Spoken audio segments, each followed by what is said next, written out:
really started me getting interested in the unsaturated fat metabolism. I did that dissertation in 1972, and that was the year that John Yudkin published his book. I think it was called Pure White and Deadly or something, Pure White and Dangerous maybe. And I read that and was so impressed by his arguments that sugar increases blood lipids, saturated fats, and cholesterol, that was what started me on the idea of recommending increased sugar for people who were under stress, because I had already become convinced that there was no basis at all for the connection between high cholesterol and saturated fats and atherosclerosis and heart disease and so on.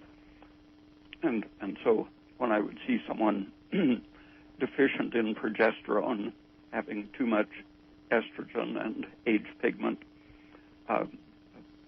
they would often recover if they could increase their cholesterol production. And the simplest way to do that was to have them eat some extra sugar.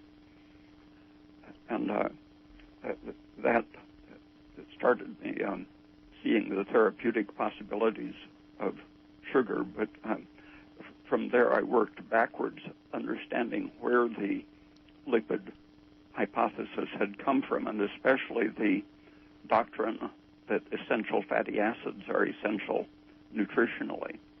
And since they're what lipofuscin is made from, it seemed increasingly important to understand how that theory came about. So I saw that George and Mildred Burr were the ones who had created that idea in 1929 and 30. And in their experiment, they didn't at that time know about most of the essential nutrients, vitamins and minerals. And so they fed what they thought was a complete diet.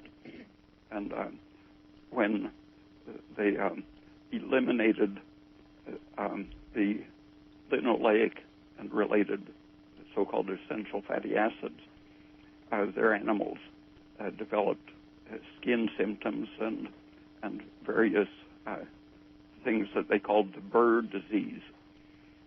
And their diet consisted to purify it so they could put in only the nutrients that were known in 1929.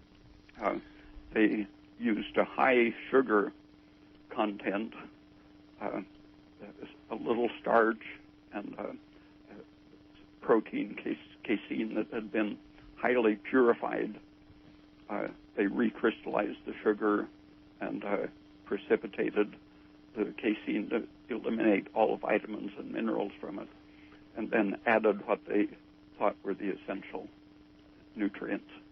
And so the animals, when they removed linoleic acid from their diet, developed these scaly tail symptoms and so on. 3 years after that, George Burr put one of his rats under a bell jar and saw that it was burning oxygen at 50% faster rate than the rats getting the normal essential fatty acid diet.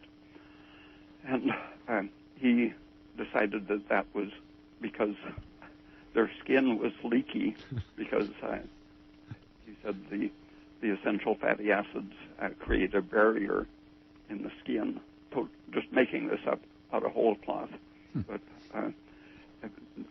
since in the same journals where George and Mildred Burr published these ideas, those journals had already published articles by several well-known researchers showing that animals are healthier without fats in their diet and lived longer, didn't get cancer and so on. But the Burrs just absolutely ignored the counter evidence and just went ahead and published their doctrine, and their financiers supported them, but the world didn't pay much attention to it.